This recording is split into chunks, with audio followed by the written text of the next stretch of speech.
Doctor Munawwar साहब, आपसे गुफ्तगू का आगाज़ करेंगे और आगाज़ में वही बुनियादी सवाल जो मैं पहले भी कर चुकी हूँ कि पाकिस्तान हमेशा भारत की जानिब से जब बदअमनी फैलाने की बात करता है, चाहे वो कश्मीर की सूरत हाल की बात हो या खुद पाकिस्तान के अंदर की सूरत हाल हो, तो यकीनन ये जो बयानिया आप बढ़ता बढ़ते कनाडा तक जा पहुँचा है, आवाज़ जो उठाई जाती थी, अब उसके वाज़ेह सबूत जो है वो कनाडा से भी मिल रहे हैं, तो आप नहीं समझते ये पाकिस्तान के बयानिए की फ़तह है? बिल्कुल पाकिस्तान के बयानी की फ़तह है। और मैं तो हमेशा ये बात कहता हूँ, 2020 से ये बात कह रहा हूँ कि भारत जो है वो रोग स्टेट है। और रोग स्टेट को आप किस तरह से डिफ़ाइन करते हैं? जब वो इंटरनेशनल लॉ की धज्जियाँ उड़ाएं, जब वो इंटरनेशनल पीस और इंस्टेबिलिटी को मुतासिर करे, जब वो टेररिज्म को एज अ टूल इस्तेमाल करे अपनी फॉरेन पॉलिसी की ऑब्जेक्टिव को परसू करने के हवाले से, ये सारी चीज़ें देखिए आपको भारत के अंदर नज़र आती हैं। कुलभूषण यादव हो या यूनाइटेड नेशंस की रिपोर्ट हो कि 12 सेंटर्स चला रहा था जिस वक्त अफगानिस्तान में अलाइड फोर्सेस थी। फिर human rights council United Nations को देखें, यूरोपियन यूनियन की ह्यूमन राइट्स काउंसिल को देखें, एमनेस्टी इंटरनेशनल की रिपोर्ट देखें, सारी इस तरफ इशारा दे रही हैं कि भारत जो है ह्यूमन राइट्स वायलेशन कर रहा है, जो अपने आप को बहुत बड़ी जमहूरियत कहलाता है। भारत के जो रोग बिहेवियर है इसको हमेशा अपीज़ किया गया है और उसकी वजह है इकोनॉमिक इंटरेस्ट, उसकी वजह है स्ट्रेटेजिक इंटरेस्ट के चाइना को कंटेन करे। और फिर आपने देखा कि भारत का वही बिहेवियर खुल के सामने आ रहा है जिस तरह दूसरी जंग अजीम से पहले जर्मनी को अपीज़ किया गया। नतीजा क्या था? दूसरी जंग अजीम। इसी वजह से भारत जो है वो as a source of instability बना है, न फ़कत ये कि रीजन के अंदर बट इंटरनेशनल लेवल के ऊपर।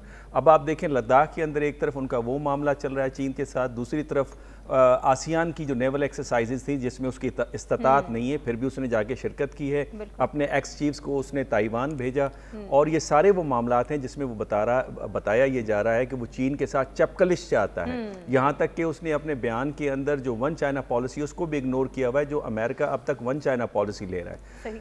कुलभूषण यादव का मामला हो या अब जो भारत का आपको नज़र आ रहा है चेहरा जहाँ पे टेररिस्ट एक्टिविटी और टारगेट किलिंग हो रही है। और ये सिर्फ कनाडा में ये नई बात नहीं है, इससे पहले कतर में उनके लोग पकड़े गए जिसमें 8-9 भारतीय नेवल ऑफिसर्स पकड़े गए।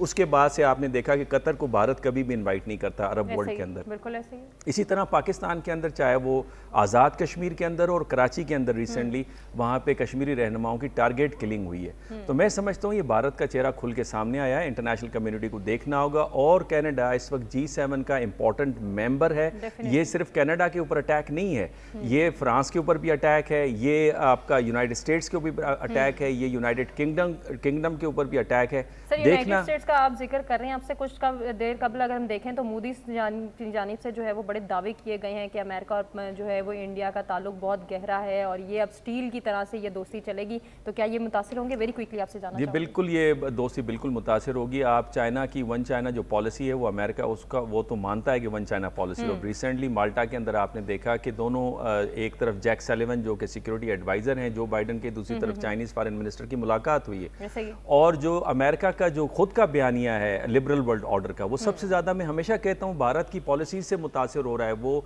इजराइल की पॉलिसी से मुतासिर हो रहा है। और उसको चाइना से ख़तरा नहीं है, वो इन ममालिक से ख़तरा है। अभी आपने देखा कि जो हम कहते हैं कि शेयर्ड वैल्यूज़ हैं अमेरिका और भारत के दरमियान में, वो शेयर्ड वैल्यूज़ ये थे कि जब जो बाइडन और मोदी की मुलाकात हो रही है तो उसमें प्रेस की आपने इजाज़त नहीं दी। अल जज़ीरा की रिपोर्ट है, BBC शेरबिन की रिपोर्ट है, किस तरह क्रैकडाउन चल रहा है कश्मीर के अंदर, फिर सिखों को जिस तरह से टारगेट किया जा रहा है। और ये टारगेट जो हुआ है सिख लीडर, ये खालिस्तान के प्रो थे। और इस वक्त सिख कम्युनिटी बहुत बड़ी तादाद में कनाडा के अंदर रह रही है। उसमें आप देखें उनके जो अपोजिशन लीडर है जिसकी 20% गवर्नमेंट के अंदर पार्टनरशिप है, उसको टारगेट कर रहा है इंडिया। ठीक हो गया सर, आपका पॉइंट